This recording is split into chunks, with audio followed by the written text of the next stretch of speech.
This is an article from the Sunday Times dated 9th of April 2000 by John Humphrys. Waste not, want not, the proverb we all forgot. In the wilds of Texas, I once went to a restaurant called the Big Texan. Its name derives partly from the size of the waiters. You have to be at least 6 foot 6 inches to work there, and partly from the size of the portions. The speciality of the house is a steak that weighs 72 ounces.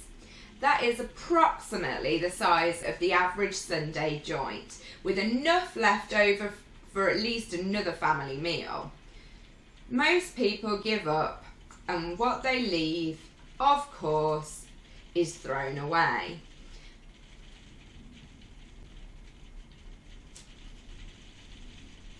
Most people give up, and what they leave is, of course, thrown away. The whole place is one great temple dedicated to the worship of waste, and if you ever feel the need for a swift dose of British moral superiority, I strongly recommend the Big Texan.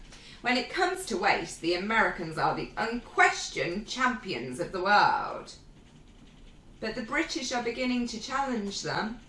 An official report has revealed that we waste 500,000 tonnes of food every year.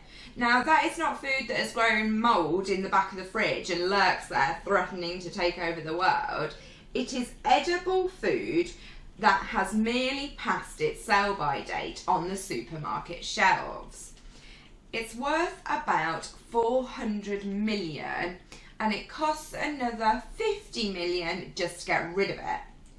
Here is what happens to most of it. When we buy our food in the supermarket, we rummage around the shelves to find the product with the latest sell-by date.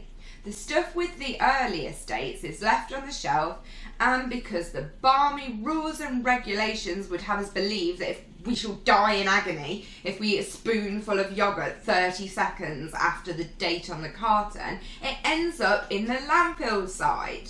It is shameful nonsense.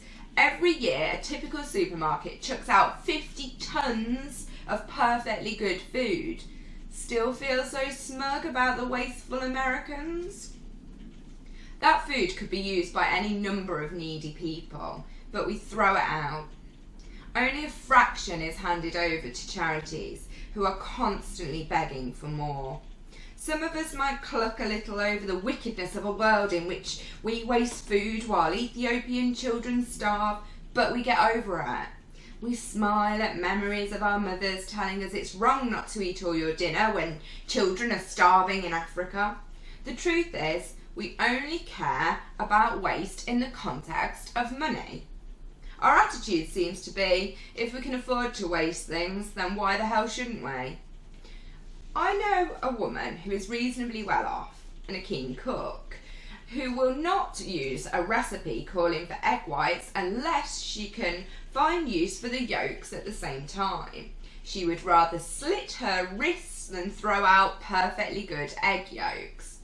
But then she is 70 and, as she says, she came to hate waste during the war years and rationing. She thinks it is plain wrong to waste. She is right.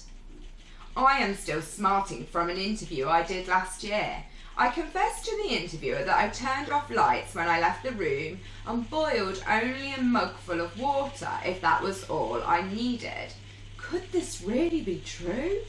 I'm afraid so, I said. Such a ridicule was heaped on me in her article that I bought all the papers in my local shop, dumped them in the recycling bin, naturally, and went into hiding. If only I had admitted to being a serial murderer instead. Now, if you will excuse me, I need to pop outside because the police horse has just deposited a great pile of manure in the road in front of my house. It will do wonders for my vegetables, and it would be such a waste to leave it there to be squashed by a passing car. However, I shall cover my head with a balaclava, just in case anybody sees me with my shovel. They would think I was crazy.